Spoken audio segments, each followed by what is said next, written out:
selamat sore jemaat yang dikasihi Tuhan. Selamat sore. Sebelum kita memulai ibadah sore kita hari ini, mari kita berdoa. Bapa di surga, kami bersyukur atas kasih dan kebaikan-Mu yang begitu besar dalam hidup kami. Engkau adalah Tuhan yang besar dan ajaib dalam segala karya-Mu. Sebentar lagi kami akan memulai ibadah ini. Biarlah setiap pujian dan penyembahan yang kami naikkan berkenan kepada-Mu. Di dalam nama Tuhan Yesus, haleluya, amin. Kita angkat satu pujian, besar dan ajaiblah karya-Mu.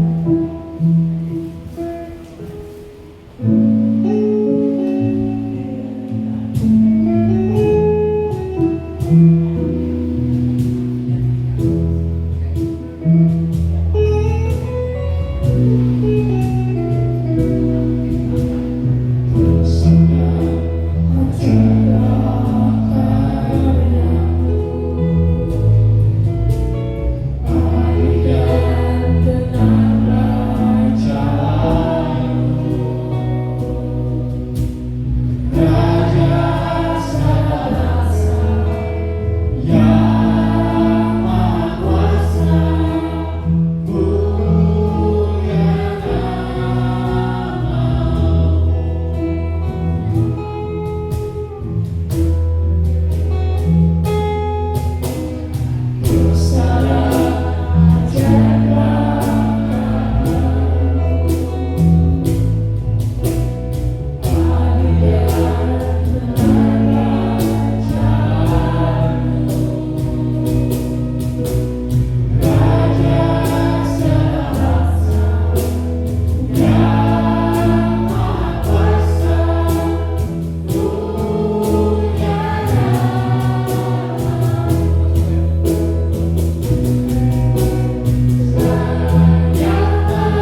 sehingga kami dapat memuji dan menyembah-Mu dengan penuh semangat. Dalam nama-Mu kami sudah berdoa.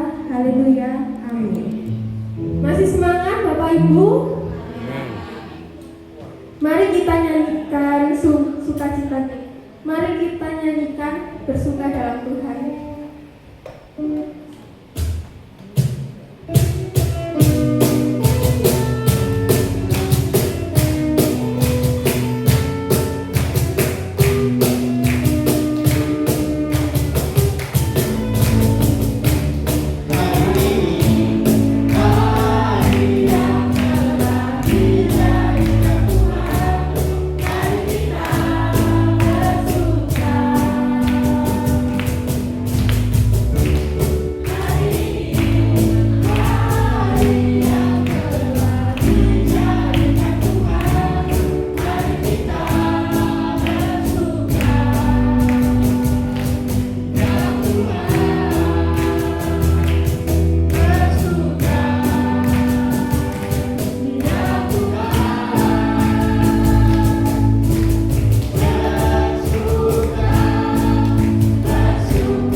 Suka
kesaksian bagi Bapak Ibu yang ingin menceritakan cinta kasih Tuhan? Opa.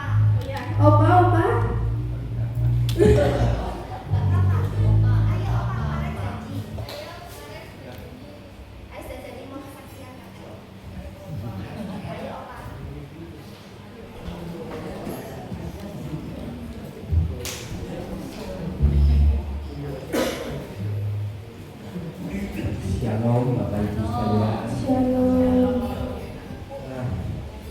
Kami ingin bersaksi sedikit tentang kesehatan saya sendiri. Jadi sekitar 2 minggu yang lalu itu memang tiba-tiba di dada ini sesak sekali ya, panas tidak kuat sekali ya. Nah, apakah yang penyebabnya? Waktu itu kami berdoa, ya Tuhan, apa sih sampai saya tidak tahan gitu ya, dadanya sesak sekali gitu. Kemudian saya periksa ke dokter, ternyata tekanan lambung ya, kena lambung. Jadi panas itu lambung. Tapi saya tidak yakin karena saya waktu itu merasakan bahwa Tuhan memberi sesuatu yang lain. Jadi ketika kita menghadapi suatu masalah tentang kesehatan kita, sebaiknya kita juga berdoa pada Tuhan. Apa sebabnya kita sakit, tubuh kita menjadi sakit? Dokter mengatakan bahwa itu asam lambung ya, asam lambung. Menurut saya tidak pernah makan terlambat, makan juga sehari bisa 4 kali ya, malah lebih ya, makan selalu ngemil ya. Aku kena asam lambung gitu ya. Nah, tetapi obatnya dikasih asam lambung ya. Saya pada waktu itu minum antibiotik tidak boleh ya, jadi juga tidak boleh. Tapi entah bagaimana saya besoknya waktu itu baterai tekanan darah itu habis. Ternyata betul bukan asam lambung. Ternyata tekanan darah saya bisa 180. Jadi Bapak Ibu mungkin yang bisa saya sampaikan bahwa ada pengalaman bahwa kalau kita dadanya sesak, panas sekali, itu 2, asam lambung ataupun tekanan darahnya mendadak tinggi. Nah, sementara yang pertama yang paling gampang ya minum aja. Mentimun itu diparut itu diminum gitu ya. Minum itu dulu sambil berdoa. Memang dalam keadaan sakit itu hanya satu ya, bisa minta tolong pada Tuhan. Tetapi jangan lupa bahwa kita harus berusaha sekali. Ternyata memang setelah saya minum ketimun diparut itu ya dicampur itu. Sekarang minuman yang dari timun tuh banyak ya sekarang ya. Itu kelihatannya memang P3K ya, persiapan pertolongan kalau ada kecelakaan. Jadi Bapak Ibu untuk juga mempersiapkan diri. Kita yang tua-tua ini kalau tekanan darahnya bisa tinggi ya gitu ya. Jadi saya pikir timun itu nomor 1 ya. Ya memang kita hanya bisa berdoa. Pada saat itu sudah tidak ada apa-apa. Iya, dokter sudah tidak bisa apa-apa ya. Kita mau ke dokter mau ke apa tidak bisa. Hanya ini. Istri saya juga tenang-tenang saja. Tidak apa-apa begitu ya. Padahal rasanya di sini sudah mau mati, mau meletus begitu ya. Mungkin Bapak Ibu yang pernah mendadak tekanan darahnya naik ya, kemudian ini ya. Memang setelah itu kemudian saya ke dokter lagi. Saya itu kan akhirnya saya kena rutin ya. Diharuskan minum obat rutin untuk menurunkan tekanan darah gitu ya. Jadi puji Tuhan, jadi hendaknya kita di dalam menghadapi masalah di dalam kehidupan kita sehari-hari, kita berdoa juga ke dokter juga jangan lupa, bukan alternatif ya. Jadi berusaha sendiri. Apapun itu, bisa katakanlah yang saya sebutkan tadi cuma hanya minum ketimun saja. Ternyata itu dari 180 itu cepat saja, 1 jam itu sudah 170 sekian, 172, kemudian minum lagi ditambah ini sudah 160 ya. Kalau 160 itu saya masih apa? Masih sehat ya, gitu. Jadi saya kira tekanan darah seperti itu dan nggak ada gejalanya. Tahu-tahu sakit gitu aja, tahu-tahu parah gitu aja ya. Saya kira Tuhan memang memberi hikmat pada kita dan kita berusaha ya. Saya bersyukur hanya berdoa dan ini dokter terlalu lambat. Hanya bisa berdoa, berusaha ya. Demikian kesaksian kami dan mudah-mudahan menjadi pegangan ya, atau menjadi kalau ada kecelakaan mendadak ya jantung itu ya. Terima kasih dengan itu.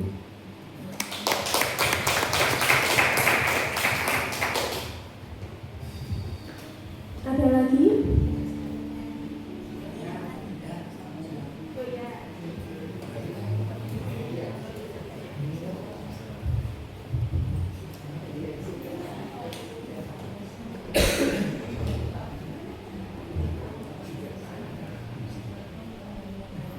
Tadi ya, itu bisa ditambahkan juga seledri ya. Saya pernah pengalaman begitu tinggi juga 40 seledri ya, yang untuk shock jeli-jeli ya. Itu juga menurunkan darah tinggi. Dan terutama memang betul ya, apapun yang kita alami, serahkan semua pada Tuhan. Pasti Tuhan turut bekerja dan cepat tambah meskipun melalui proses pasti terjadi kesembuhan.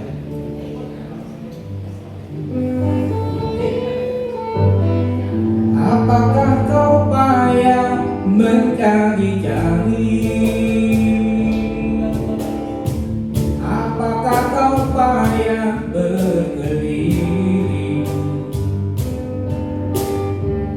Bawalah sekarang segala susahmu pada kaki Yesus, letakkanlah. Serahkan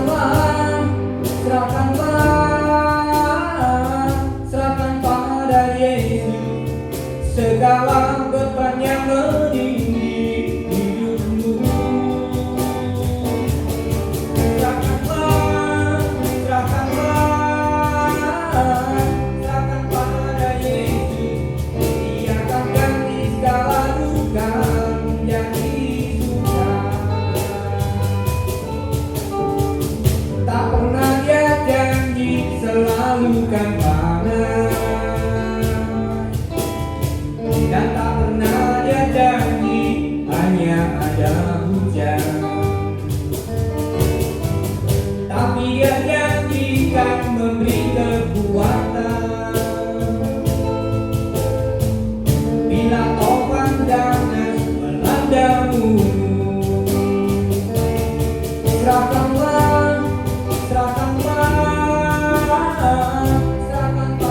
Yesus segala beban yang meninggi hidupmu. Serahkan pada Yesus, Dia akan ganti segala duka menjadi suka. Serahkan pada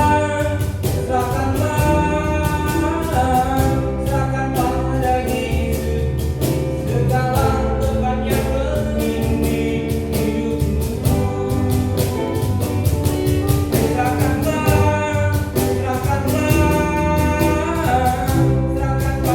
Yesus, Dia akan ganti segala duka menjadi suka. Dia akan ganti segala duka menjadi suka.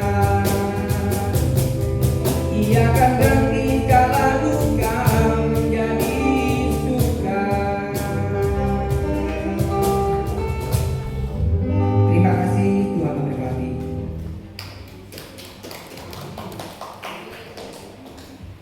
Ada lagi?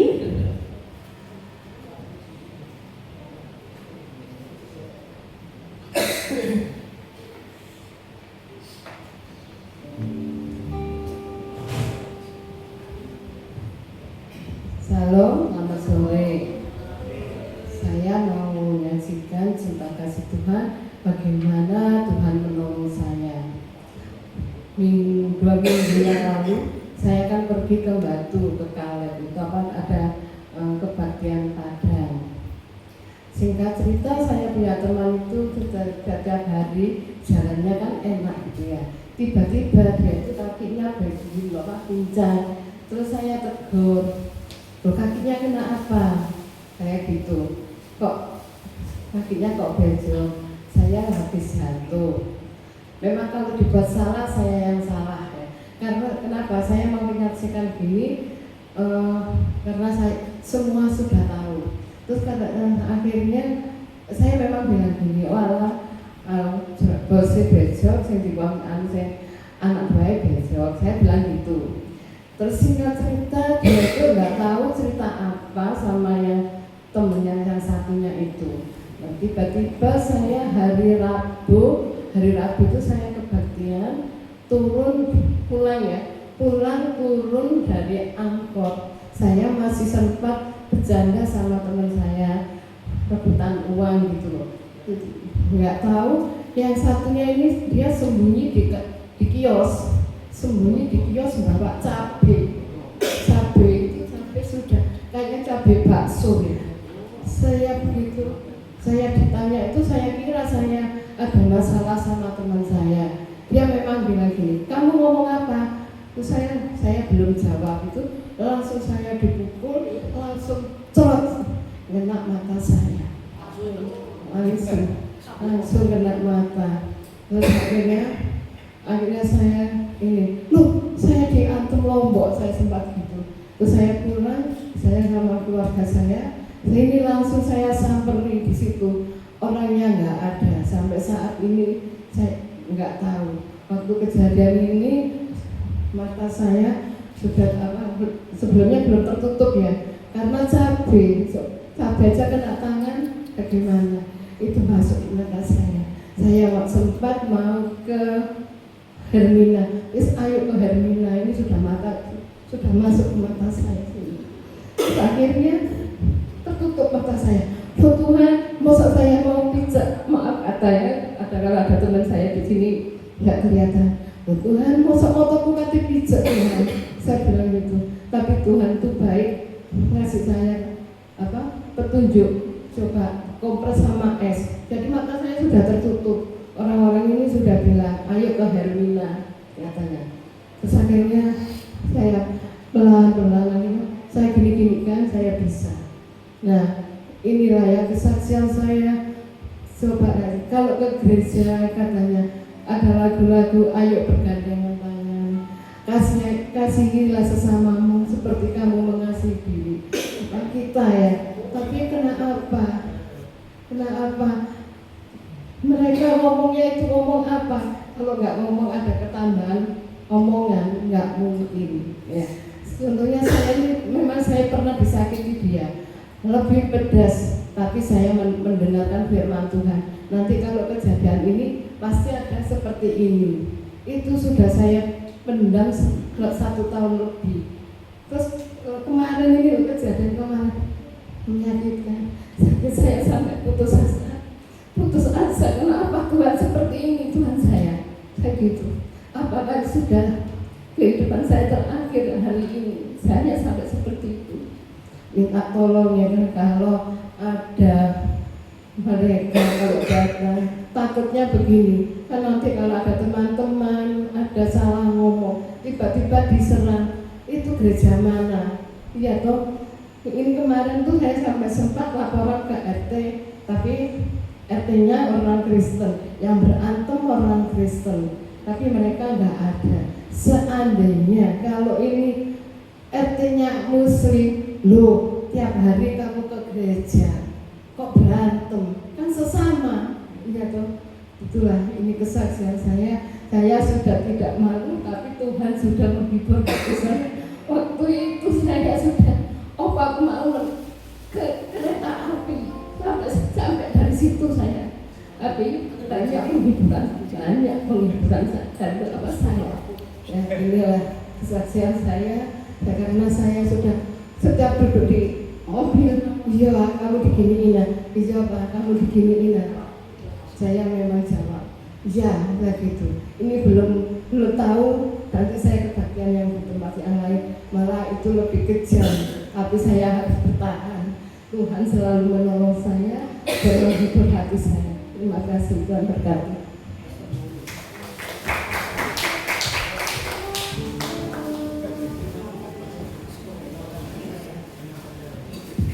Tiba saatnya kita akan mendengarkan firman Tuhan. Mari kita siapkan hati dan pikiran kita. Kita angkat satu pujian, inilah hidupku.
Saya serahkan kepada hambanya yang melayani.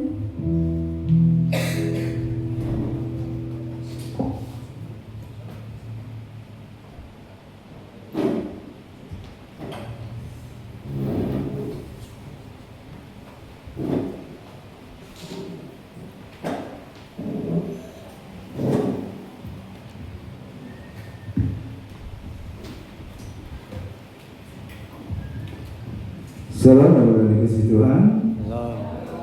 Ya, puji nama Tuhan, kita akan berdoa dulu ya sebelum bersama-sama merenungkan firman Tuhan. Bapa kami yang baik dalam Tuhan Yesus, terima kasih saat sore hari ini kami sedang jemaat di BNC banyak vokasi boleh kembali membangun ibadah raya di kesempatan yang indah ini Tuhan. Kami percaya Tuhan Engkau hadir di tengah-tengah kami Tuhan, untuk terus memimpin menuntun kehidupan setiap kami Tuhan. Dalam kebenaran firman-Mu Tuhan, Engkau terus berkata dalam hati setiap kami Tuhan, untuk membawa kehidupan kami semakin berkenan di hadapan Tuhan.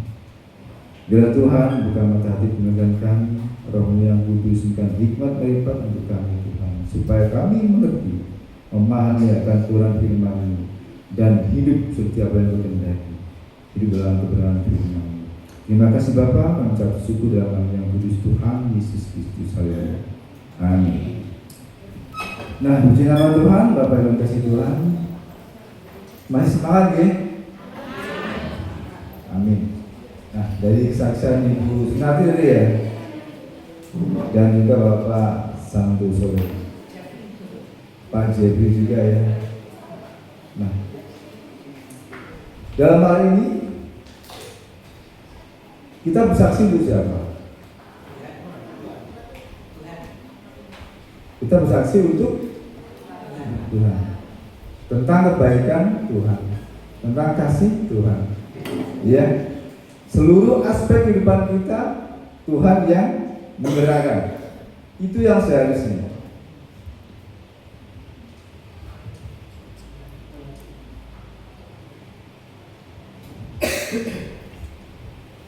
Nah, kesempatan saudara ini kita akan belajar dari firman Tuhan di dalam 1 Korintus 3 ya. 1 Korintus 3 ayat 5 sampai 9 itu yang diberikan oleh Bapak Gembala kita.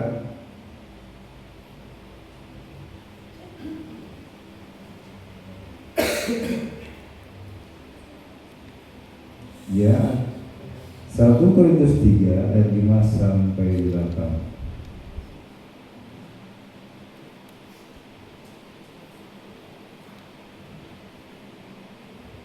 Sudah buka semua? Ya. Nah, lembaga kita berusaha bukan perikop perselisihan ya. Nah, ayat 5 saya bacakan. Jadi apakah Paulus pelayan-pelayan Tuhan yang olehnya kamu menjadi percaya, masing-masing menurut jalannya diberikan Tuhan kepadanya. Diberikan Tuhan kepadanya. Karena aku menanam, Apolos menyiram, tetapi Allah yang memberikan pertumbuhan. 7. Karena itu yang penting bukanlah yang menanam atau yang menyiram, melainkan Allah yang memberi pertumbuhan. Kenapa?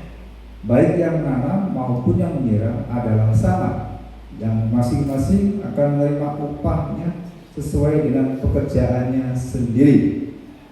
9. Karena kami adalah kawan sekerja Allah, kamu adalah ladang Allah, bangunan Allah.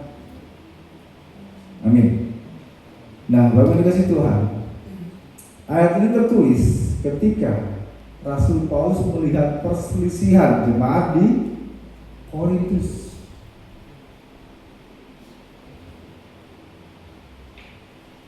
Nah, yang biasanya berselisih itu siapa? Yang biasa dikit-dikit bertengkar siapa? Anak-anak yang rebutan permen berkelahi sama kakaknya sama adiknya. Bener gak? Kadang rebutan apa snack, ini punya aku, kan anak-anak. Nah, digambarkan seperti itu. Jemaat di Korintus berselisih karena masih anak-anak. Coba kita baca atasnya itu. Susu yang diberikan oleh Rasul Paulus karena belum bisa menerima makanan keras. Iya kan? Karena masih ada perselisihan, masih ada iri. Nah, seringkali yang terjadi dalam tengah-tengah kehidupan kita,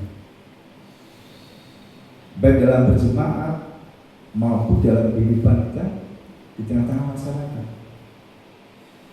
perselisihan terjadi karena iri. Bahkan ditegaskan di ayat 5 tadi ya.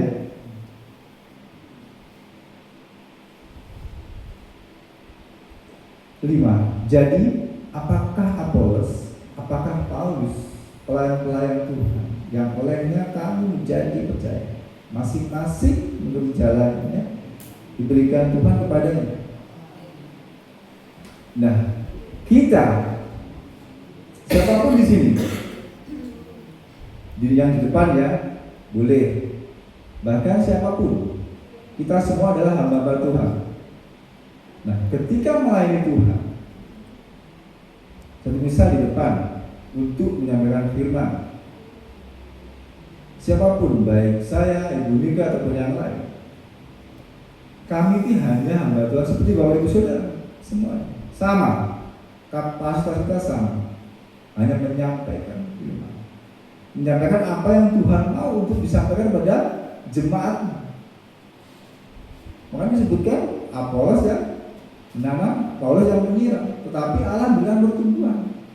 Hal pertama, sudut pandang kita, pemahaman kita tentang segala sesuatu pelayanan yang Tuhan percayakan. Bagaimana ketika Tuhan sendiri yang memberikan pertumbuhan? Jadi semua berpusat pada Tuhan. Satu hal, poin yang pertama, Tuhan yang memberikan pertumbuhan. Artinya Tuhan yang mengambil alih semua. Apapun yang Tuhan percayakan pada setiap pelayan Tuhan ya, ada yang main musik, ada yang firman, ada yang asal, ada yang doa. Itu semua dari Tuhan sama. Seperti yang Tuhan talentakan, yang Tuhan karuniakan, sesuai porsi, sesuai potensi masing-masing pribadi yang dianugerahi Tuhan. Akan hal ada yang pintar nyanyi kayak Pak Jeffrey tadi, suaranya mantap, iya kan? Ya, Bu Nika yang pintar bawa firman, iya kan? Ada yang saksian, itu bagian dari karunia Tuhan ini. Saya ini jarang bersaksi, karena mau ngomong apa saksinya, apa yang disaksikan, semuanya Tuhan beri, semua Tuhan lakukan dengan baik. Apa yang saya butuhkan, apa yang Tuhan perlu, apa saya perlukan, Tuhan ngerti. Jadi kalau kamu mau baikkan Tuhan, aduh, nggak akan ada habisnya. Meskipun kadang Tuhan izinkan juga hal yang nggak baik, tapi tujuannya pasti baik, ya kan? Nah, begitu pun setiap kita ditugaskan untuk menyampaikan firman Tuhan sebagai amanat agung ya. Kita ini kan anak Tuhan, mendapatkan misi atau visi dari Tuhan untuk melaksanakan amanat agung. Setiap kita, baik ataupun tidak baik, sampaikan firman, berkata-kata seperti untuk menyampaikan kebenaran. Nah, terkadang disalahartikan, tetapi tidak usah peduli. Yang penting kita sampaikan, menasihati dengan firman. Nah, kalau dengan orang di luar sana yang non Kristiani ya, memang nggak boleh terlalu vulgar, karena bisa sekarang ada hukumnya ya, mengkristenkan orang nggak boleh. Tidak harus dengan aku berkata kepadamu dalam Yohanes, enggak boleh. Pasti akan kena sanksi. Karena mau dibuat undang-undang ada hukumnya itu. Mengkristen orang enggak boleh. Tetapi ketika kita menyampaikan apa yang Tuhan kehendaki kita sampaikan dalam segala aspek kehidupan kita, perkataan kita, apalagi tingkah laku kita, perbuatan kita, perkataan kita menyampaikan firman Tuhan, baik-baik, kasih-kasih, tetapi masih berseteru, masih ada perasaan iri, masih bahkan berantem tadi. Masih dibikir lombok itu panas. Nah, dari hal seperti itu, apa yang mau dunia lihat ketika kita menyampaikan firman Tuhan, tapi sambil maaf cakar-cakaran, jambak-jambakan, nggak ada gunanya. Malah kita diketawain sama orang. Bahkan kata firman Tuhan, berkata-kata seperti menyampaikan firman, artinya hal-hal yang baik, yang membangun, yang memberkati, yang memotivasi, yang menginspirasi. Kata-kata itulah yang sangat diperlukan oleh dunia saat ini, yang menghibur. Karena saat ini dia lagi krisis. Orang di luar sana lagi krisis. Perang nggak selesai-selesai, ekonomi carut marut, iya nggak? Harga cabai naik, harga ojol naik. Biasanya 13.500 naik. Ya itulah realita. Tetapi ketika kita menyampaikan kebenaran firman Tuhan dan kita percaya, bukan kita yang membuat orang menjadi percaya pada Tuhan, tetapi Allah sendiri yang menumbuhkan. Seperti kita menanam cabai, menanam apa ya, kemangi itu aja lah. Kita tanam, kita siram, kita udah berusaha, ya kan? Bisa tumbuh. Tuhan yang menumbuhkan. Ada pribadi yang bekerja di situ. Kan nggak mungkin kalau saya menanam pohon cabai, terus tahu-tahu setelah saya siram, saya pasang cabai, kan nggak mungkin. Tapi tahu-tahu ada buah cabai atau biji cabai situ. Dari mana? Itu kan bukan sulapan, tapi ada pribadi yang menumbuhkan, yang menjadikan hal itu. Begitupun ketika jemaat, ya, yang kita layani, kita menyampaikan apa yang Tuhan kehendaki, apa yang Tuhan mau untuk kita sampaikan, untuk membangun kedewasaan jemaat, supaya jangan ada perselisihan ini. Karena seringkali terjadi perselisihan karena aku malah golongan kaya, aku malah golongan kaya, penak kaya dan gitu. Penak A, penak si B. Itu bukan jemaat yang dewasa. Nah, perlu diketahui Bapak Ibu Saudara yang dikasihi Tuhan, kita ini kan mempelai Kristus, ya kan? Orang percaya itu mempelai Kristus, mempelai wanita Kristus. Nah, Kristus adalah mempelai prianya. Tidak mungkin kan, kalau kita masih anak-anak, terus Kristus mau menyunting kita, betul nggak? Ditinggalkan nggak boleh. Masih umur 12 tahun dinikahi nggak boleh. Itu apa namanya menikah? Video? Iya. Video ya, nggak boleh. Kalau jemaat yang dewasa atau mempelai wanita yang dewasa yang Tuhan cari. Nah, kalau kita sebagai jemaat Tuhan sudah bertahun-tahun dan 20 tahun, 30 tahun masih anak-anak begini, hanya gara-gara golongan A, golongan B tidak bertumbuh dewasa, ada saja yang jadi bahan untuk perselisihan. Nah, Bapak Ibu yang dikasihi Tuhan, kami ya sebagai pelayan Tuhan untuk menyampaikan firman kepada Bapak Ibu Saudara dikasih Tuhan. Seperti Apolos dan Paulus hanya menanam dan menyiram, tetapi Tuhan yang memberikan pertumbuhan. Nah, bagaimana bisa Bapak Ibu dikasih Tuhan ketika firman Tuhan disampaikan di rumah dipelajari, dibaca, direnungkan, dari situlah Roh Kudus akan membimbing, menuntun kita, menolong kita untuk melakukan apa yang Tuhan inginkan. Saya pun begitu setelah mendengar firman ini, merenung lagi, apakah dia sesuai dengan apa yang Tuhan inginkan. Karena firman ini adalah sesuatu yang hidup. Mungkin teksnya biasa, seperti memang ditulis oleh manusia, tetapi ada ruah yang hidup di situ. Karena firman-Nya surat cinta Allah, nafas Allah itu kekasih-kekasihnya kita ini, Bapak Ibu Saudara dan saya.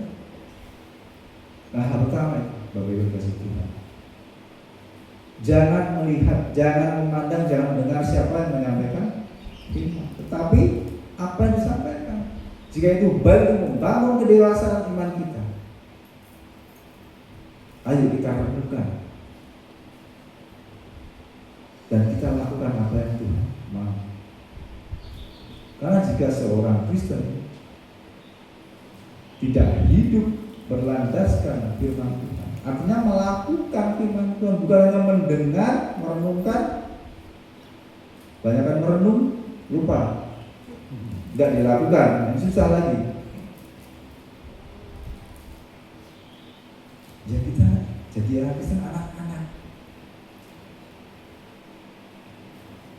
Dan Tuhan menghendaki kita ini Kristen yang dewasa rohani, supaya siap disuntik oleh mempelai pria, yaitu Kristus sendiri. Nah, pertama ya Tuhan ya, kita harus dewasa dalam firman, supaya apa dan siapa yang menyampaikan, yang menanam dan menyiram, jangan tidak begitu penting, tapi yang penting adalah yang menentukan, yaitu Allah sendiri. Dan kita harus membangun keintiman dengan Tuhan ketika mendengar apa yang Tuhan berikan. Untuk kita lakukan, belajar terus akan firman Tuhan. Ya. Nah, aku menanam, Apolos menyiram, tetapi Allah yang bukan pertumbuhan. Tidak namanya. Tujuh. Karena itu penting, yang penting bukanlah yang menanam dan menyiram, melainkan Allah yang berikan pertumbuhan. Dijelaskan, ditegaskan. Yang penting adalah Allah yang berikan pertumbuhan. Nah, ketika kita sebagai jemaat Tuhan, kita sebagai anak-anak Tuhan, kita sebagai kekasih Tuhan, coba ketika Bapak Ibu yang masih muda dulu ya, si muda dulu kan belum ada apa ya, kalau sih WhatsApp ya. Kalau dapat surat cinta dari kekasihnya gimana? Wah, dibaca di bola, berkali-kali dibaca, ya kan? Baca apa lagi? Just for you, hanya untuk kamu. Waduh, seorang gitu ya. Betul ya? Ya. Mengingat waktu itu kan bola-bola dibaca sambil senyum-senyum. Padahal orang tua itu ngapain kamu senyum-senyum? Nah, seperti itulah kita harusnya ketika kita mendengar firman Tuhan, baik itu nasihat, karena memang Alkitab adalah surat cinta Tuhan kepada kita. Di situ kita akan tumbuh.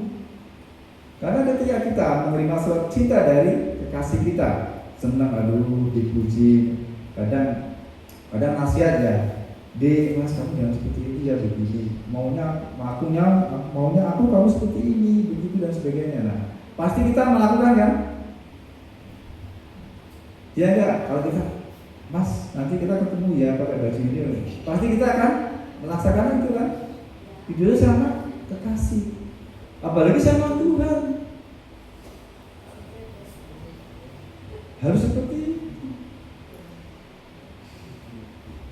Jadi ketika kita mendengar firman Tuhan, kita tidak sekedar membaca, tapi melakukan apa yang Tuhan kehendaki. Dan dari situ kita akan menyenangkan hati Tuhan. Dan itulah yang dikatakan yang diberikan oleh Tuhan. Ini sangat penting ketika kita mendengar apa yang Tuhan katakan. Berkali-kali kita baca, kita dengar, terus kita melakukan, itu menyenangkan hati Tuhan. Seperti ketika kita janjian sama pacar, mengikuti apa yang disarankan. Nanti kesini mas ya, nanti pakai baju ini mas, nanti kita begini dan begitu ya. Kalau pacaran zaman dulu kan nggak aneh-aneh kayak zaman sekarang. Paling beli bakso gitu aja kan, udah senang di taman sambil makan kuasi karena ngirit. Loh, pengalaman dulu. Gitu dia. Tapi di tempat keramaian di taman beli kuasi gitu, senang. Pelan-pelan. Itu dulu seperti itu. Nah itu menyenangkan manusia, apalagi kalau kita menyenangkan Tuhan. Itu aja dulu pacar saya senang, dibilang, wah mas makin ganteng deh, dulu kan.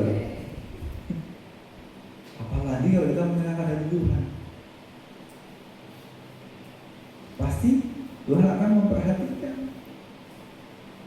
Ya, Tuhan akan disenangkan ketika kita melakukan apa yang Tuhan mau, apa yang Tuhan kehendaki.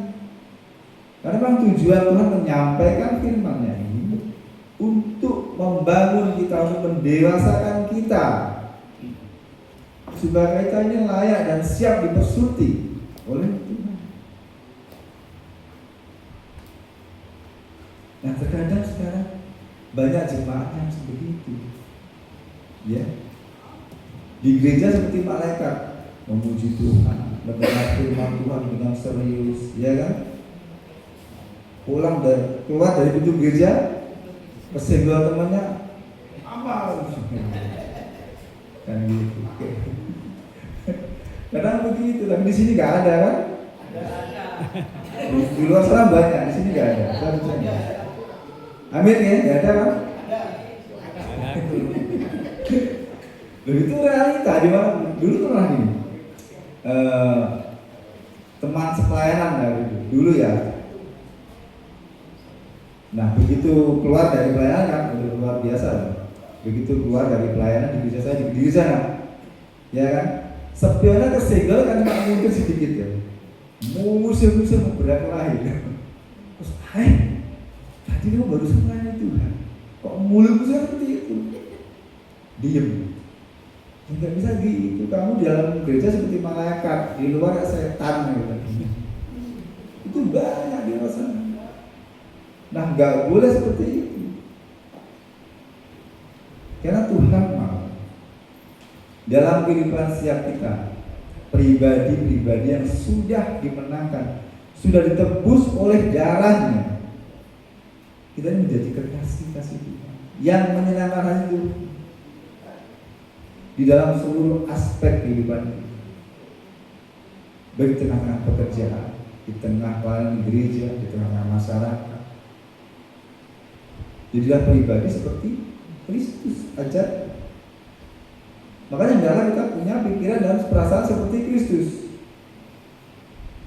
Artinya seluruh aspek kehidupan kita dikuasai oleh Kristus, yaitu Roh Allah sendiri yang menuntun, memimpin hidup kita. Dan ketika kita menyenangkan hal itu, mengikuti apa yang Tuhan kehendaki dalam hidup, dan Tuhan disenangkan. Ketika dulu kalau saya ngasih pacar saya dulu, itu kalau dia nurut, saya senang. Bukan berarti mengatur ya, itu senang. Rasanya gimana gitu, apalagi itu. Ketika kita mendengarkan firman Tuhan dan kita melakukannya, Tuhan disenangkan. Kita semakin dewasa di dalam Tuhan. Iri dengki, blok sana blok sini tidak ada. Tidak ada kecemburuan, tidak ada kemarahan, kecewa, tidak ada. Kan ada banyak sekarang orang-orang kecewa sama si dia. ibu itu begini, bapak itu seperti ini, gak senang lah kalau ada dia, gak jadilah ke gereja. Nah, ke gereja dari Tuhan atau dari siapa? Nah, amat disayangkan jika ada hal seperti itu.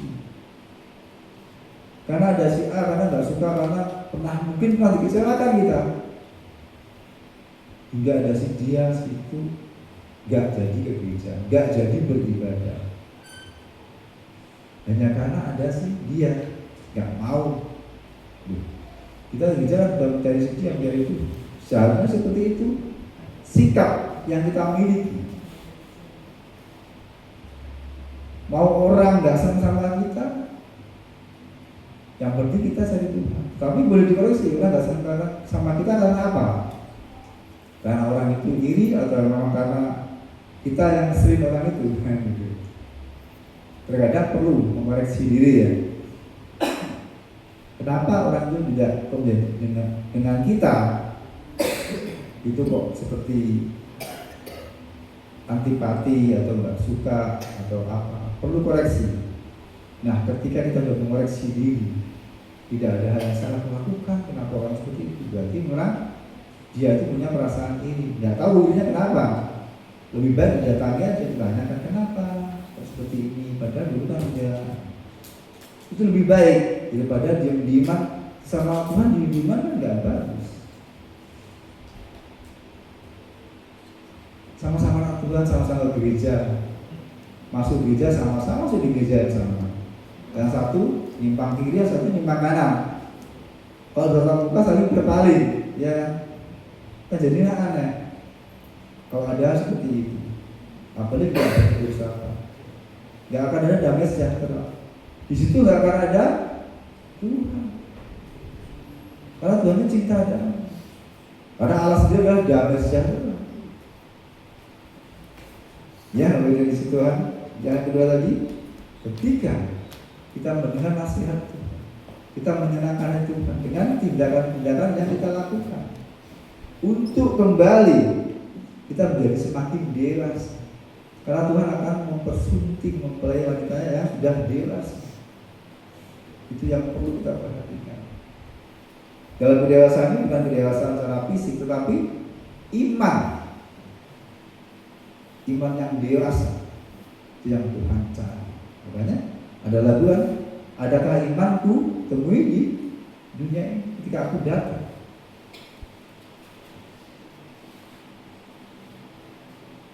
Nah, bagaimana kasih Tuhan perlu kita pertahankan iman sampai akhir.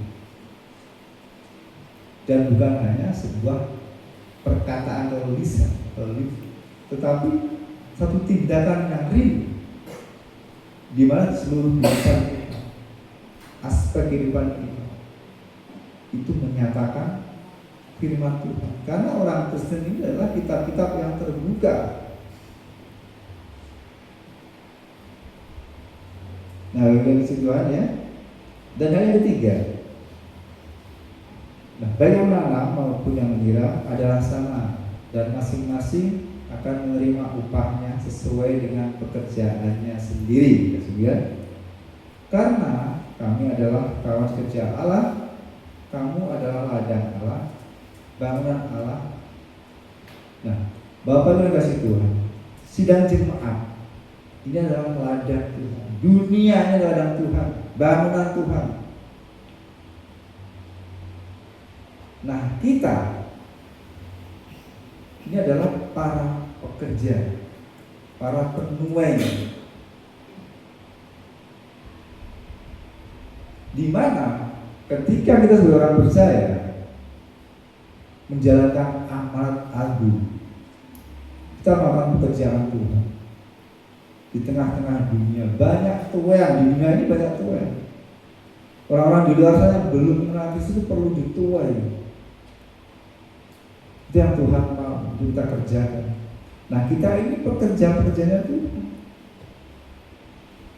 Bapak, Ibu, saudara dan saya, bagaimana kita bisa menuai dunia ini supaya menjadi milik Kristus? Kita akan bawa ke dalam kerajaan surga seperti gandum apa dia dituai dibawa ke lumbung. Karena ada banyak jiwa-jiwa di luar sana yang butuh perhatian daripada kita sebagai hamba-hamba, kita sebagai pekerja-pekerja Allah. Itu pentingnya. Dimanapun, bagaimanapun kondisi keadaan, kita menyampaikan firman Tuhan dengan gaya hidup kita seperti yang Tuhan mau, yaitu melakukan firman Tuhan. Karena dunia ini perlu dituai. Karena kalau bukan firman Tuhan yang menuai dunia ini, akan dituai oleh iblis. Kasihan, apalagi kalau itu saudara kita, teman kita, sahabat kita, kan kasihan.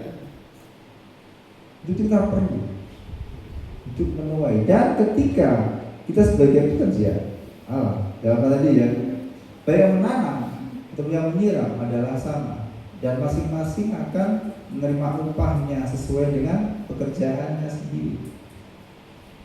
Kita ini sebagai pekerja, pengerja, atau kita bekerja untuk Tuhan, menuai dunia ini, menuai jiwa-jiwa maksudnya, dengan melakukan firman Tuhan di dalam seluruh kehidupan kita. Kita akan mendapat upah. Upah di sini adalah mahkota. Jadi pentingnya bahwa kita sebagai pekerja atau pekerja atau pelayan Tuhan itu melakukan apa yang Tuhan kehendaki, yaitu memenangkan jiwa-jiwa, menuai jiwa-jiwa di luar sana. Dan sementara kita diberi tugas menuai jiwa-jiwa, lah kalau dalam internal gereja masih ada perselisihan, bagaimana bisa? Kita ngomong Tuhan itu mengasihi, Tuhan itu juru selamat. Dalam Yesus Kristus ada keselamatan. Dia adalah jalan kebenaran dan hidup. Kita ngomong begitu dengan orang di luar sana, tetapi kita masih ayal-ayalan. Duh, itu karena aku, bukan karena aku. Kalau gak karena aku gak bisa, karena aku. Terus gimana? Bisa jadi saksi. Kalau dalam internal masih ayal-ayalan, masih karena aku dan sebagainya. Kan ada orang seperti itu. Kalau nggak karena aku ya mungkin kan gitu. Yang saya bilang, enggak aku ini. Iya kan? Itu sering kali saya dengar. Ada gambar aku tak mungkin, gambar aku tak mungkin bisa. Kita orang ada gitu juga. Aduh kok bisa gitu. Padahal semua sentranya daripada Tuhan saja.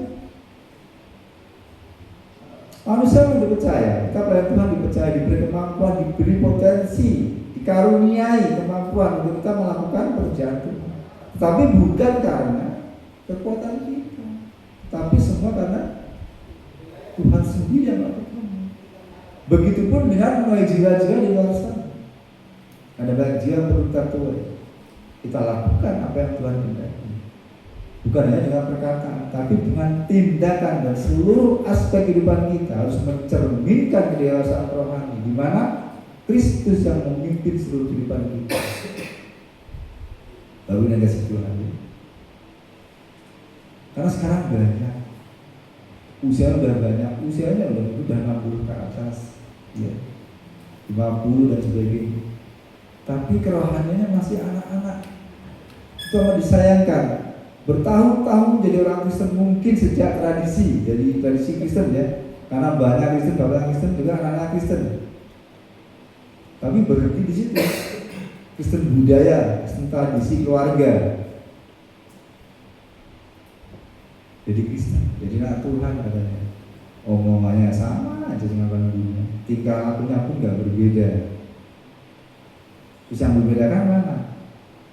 Antara anak Tuhan dengan anak sebelah. Gak ada bedanya. Orang bilang lihat bingung. Ini sebenarnya mana nih? Gitu. Kok podo aja. Dulu saya begitu, Bapak Ibu. Itu kesaksian pribadi saya dulu begitu. Saya bergaul dengan orang dunia, ya sama aku dengan mereka, ikut mereka. mabuk ya ikut mabuk, rokok ikut rokok dan sebagainya, berkelahi, kadang pasang togel ya ikut pasang kan dulu ya. Jadi kan saja menggarami dan menyari tapi malah tenggelam kan. Jadi orang lihat, gila ini gereja kok gak begini mabuk kok doa itu kan gitu. Lalu apa beda dengan orang dunia? Gak ada bedanya, sama. Nah itu bukan anak Tuhan sebetulnya. Mungkin kata saya Kristen, tapi bukan anak Tuhan. Karena Kristen adalah Kristus, pengikut Kristus. Kata Kristen itu dari kata Kristus, bahasa aslinya, yang artinya Kristus kecil. Jadi ada sekelompok muda di Antioquia itu ya, Paulus, Barnabas, Yohanes Markus, Silas. Dia hidup seperti Kristus, mencerminkan Kristus, baik jubahnya, perkataannya, sikapnya, tingkah lakunya, mau disebut Kristus atau Kristen kecil, Kristus kecil. Nah sekarang bagaimana kehidupan kita? Apakah kita sudah mencerminkan Kristus dalam kehidupan kita? Amin ya. Dalam perjalanan memang kita ini sepanjang hidup adalah proses. Dan yang penting bagaimana kita dalam proses itu sungguh-sungguh serius. Apalagi kita udah tua gini, usia kita udah banyak. Yang mungkin semakin muda semakin tua kan? Ya pasti. Kalau semakin muda Pak, itu bahaya. Kasihan anak generasi muda nanti nggak kebagian. Dia semakin hari semakin bertambah usia kita. Apa sih yang kita cari? Kita datang kepada Tuhan mencari apa? Ya mencari keintiman dengan Tuhan. Melakukan apa yang Tuhan kehendaki dari surat cinta yang diberikan kepada kita. Itu yang perlu kita kejar dengan serius, kita lakukan supaya kita jadi dewasa dalam kerohanian dan siap disunting oleh Kristus. Bukan lagi berdebat antara aku golongan si A, golongan si B, golongan si C, si D dan sebagainya. Kan begitu sekarang.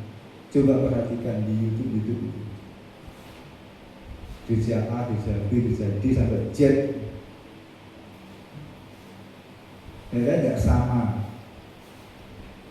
ya kan? Itu ironis sedikit. Kalau saya dengar itu kadang nelongso. Ini Alkitabnya sama, Tuhannya sama, kok berbeda ya? Apa berbeda? Kok bisa berbeda? Apa berbeda? Pikiran manusia sendiri, karena sebetulnya orang-orang itu menciptakan Kristus dalam pikirannya sendiri. Makanya beda-beda nih. Kadang saya merenungkan gitu. Ya, Alkitabnya sama. Yang menyebut nama Tuhan Yesus ya. Tapi kok berbeda? Yang berbeda. Kadang saya merenungkan begitu. Kok aneh gitu. Ya karena kita menciptakan Kristus dalam pikiran kita sendiri-sendiri. Makanya Tuhan Yesus di gereja A begitu, Tuhan Yesus di gereja B begitu, beda-beda. Itu menjadi perselisihan. Itu bukan orang yang dewasa rohani, bukan. Itu bukan siap disunting oleh mempelai Kristus, tidak akan pernah siap kalau tetap di situ. Tapi saya yakin di sini tidak seperti itu. Kita bertumbuh bersama dalam Tuhan, kita semakin dewasa dalam proses dalam kebenaran firman Tuhan. Karena ketika kita dewasa dalam firman Tuhan, perkataan kita berubah, sikap kita, tingkah laku kita berbeda dengan orang-orang dunia, tetapi sama dengan seperti Kristus. Itu yang Tuhan mau. Dan ketika kita siap, kita mempelai Kristus yang benar-benar siap disunting oleh mempelai pria kita yaitu Kristus Yesus. Puji nama Tuhan, Bapak kasih Tuhan, biarlah apa yang saya sampaikan menjadi satu hal yang membuka pengertian firman Tuhan. Kalau saya hanya berbicara sesuai dengan apa yang Tuhan mau untuk disampaikan kepada jemaat. Dan ketika saya berhenti berbicara, Roh Kudus yang akan terus berkata-kata dalam hati Bapak Ibu Saudara ketika Bapak Ibu Saudara tetap merenungkan. Oh iya, firman tadi apa ya? Direnungkan di rumah. Apa sih yang Tuhan mau? Supaya nggak ada kelompok perselisihan dalam gereja. Supaya apa? Supaya dewasa rohani. Kalau kita memikirkan gap-gap seperti itu ya karena dewasa, karena mengurusi hal-hal yang tidak penting. Akhirnya kita melalaikan esensi firman Tuhan yang sesungguhnya untuk kita bisa dewasa. Puji nama Tuhan, Tuhan berkati kita. Mari kita berdoa. Bapa dalam Tuhan Yesus, terima kasih hamba-Mu selesai berbicara. Biarlah firman-Mu yang Tuhan kehendaki itu sampaikan berjemaat Engkau kasih Tuhan akan tumbuh menjadi rema dalam kehidupan setiap kami Tuhan, dan menuntun kehidupan kami menjadi semakin berkenan di hadapan dari hari ke hari, supaya kami Tuhan menjadi dewasa, jadi mempelai yang siap seperti oleh Engkau ya Bapa di dalam Kristus Yesus Tuhan kami, mempelai pria kami. Terima kasih Tuhan, subur ya Tuhan, kasih dan kami, firman menasihati, firman menghibur, menguatkan dan menegur, satu hal yang luar biasa. Terima kasih Bapa, terpujilah Engkau dalam nama-Mu yang kudus Tuhan Yesus Kristus. Haleluya. Amin. Waktu saya kembalikan.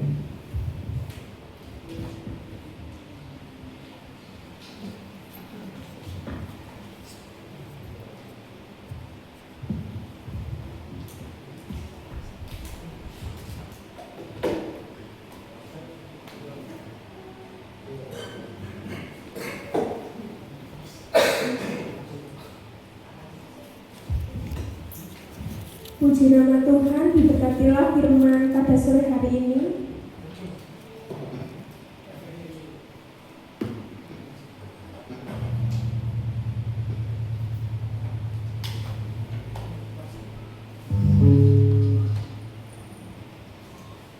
Tiba saatnya kita akan memberikan yang terbaik buat Tuhan. Kita angkat satu pujian, Dia tak pernah gagal.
Untuk pengumuman selama 1 minggu ke depan. Untuk hari Rabu seperti biasa ada pemuritan, nanti linknya dikirim ke grup WA. Kemudian untuk hari Jumat seperti biasa kita ada latihan di tempat ini untuk mempersiapkan hari Minggu, dan juga untuk sosialisasinya ditunda dulu karena dari pihak narasumber kebetulan ada keperluan mendadak, sehingga nanti waktunya akan dikirimkan di grup lagi. Demikian untuk waktu sumarnya. Terima kasih.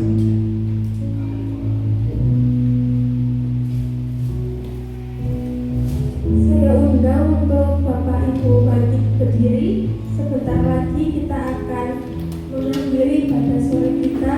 Kita akan satu pujian Kisah Anugerah.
Baik, kalau dari Tuhan, mari kita semua lagi.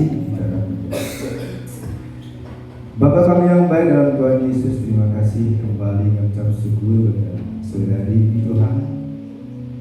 Kami sedang jemaat GBI yang kasih kelausian berharaya Tuhan. Biar Tuhan apa yang kami persembahkan di depan Tuhan berkenan, di depan Tuhan menyenangkan hati Tuhan. Dan biarlah firman terus menuntun kehidupan setiap kami, untuk memproses kehidupan kami, sehingga kehidupan kami benar-benar adalah Tuhan. Terima kasih Bapa. Kami berdoa Tuhan untuk jemaat ini, memberkati Tuhan setiap kami yang ada, yang hadir saat ini. Biarlah Tuhan di dalam kelemahan Tuhan dan kekuatan, yang sakit Tuhan jamah Tuhan pulih, yang susah memberikan hiburan, yang lemah Tuhan kuatkan. Terima kasih Bapa. Dalam segala kehidupan kami Tuhan, ada permasalahan problem kehidupan Tuhan. Kami tahu Tuhan, ketika kami tak mampu dan kami mengangkat tangan, Kau turun tangan untuk menolong kami, karena Engkau sangat mengasihi kami dan kami percaya. Di tengah-tengah kehidupan dunia yang tak makin pasti Tuhan, kami percaya Tuhan dalam Kau ada kepastian. Terima kasih Bapak. Kami juga berdoa untuk Pastor Dimas Nombul Tuhan, Bapak Gembala kami yang terus menolong kami Tuhan. Dan Kau pakai beliau Tuhan dalam seluruh kehidupannya dan keluarganya, dalam pelayanan pekerjaannya, kesehatan Tuhan berkati. Juga Bapak Iwan Tesim sama Ibu, anak-anak dan cucu Tuhan yang saya di Australia Tuhan, biarlah di masa sepuhnya Bapak bisa Iwan Tesim sama Ibu Tuhan berkati kesehatan, juga hidup pelayanannya Tuhan, yang pagi Tuhan yang mendedikasikan untuk pekerjaan-pekerjaan Tuhan Tuhan memberkati. Terima kasih Bapak, terima kasih.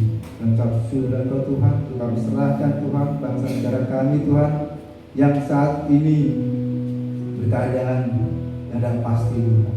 Ada banyak kesenjangan, ada banyak hal yang tidak sesuai Tuhan dengan firman. Engkau tahu Tuhan, bangsa kami sedang dalam keadaan yang tidak baik. Tapi kami percaya Tuhan, Engkau tahu baik-baik kami. Biar Tuhan kasih kemurahan Tuhan, tetap memberkati jemaat-jemaat-Mu Tuhan, jemaat-jemaat yang ada di dalam negeri Tuhan. Bila Tuhan Kau mengampuni kesalahan bangsa ini, biarlah bangsa ini menjadi pulih, jika bangsa ini mau bertobat. Terima kasih Bapak, ucap syukur sudah akan pulang Tuhan. Jagai Tuhan, lindungi kami Tuhan dalam perjalanan sampai di rumah dalam keadaan baik tanpa pulang satu apa. Terima kasih Tuhan. Bagi Tuhan, arahkan hatimu dan terimalah berkah daripada Allah Bapa dan cinta kasih Putra Tunggalnya Yesus Kristus Tuhan kita, serta dalam persekutuan dengan Roh yang kudus saat ini sampai selama-lamanya. Kita jangan bersama-sama katakan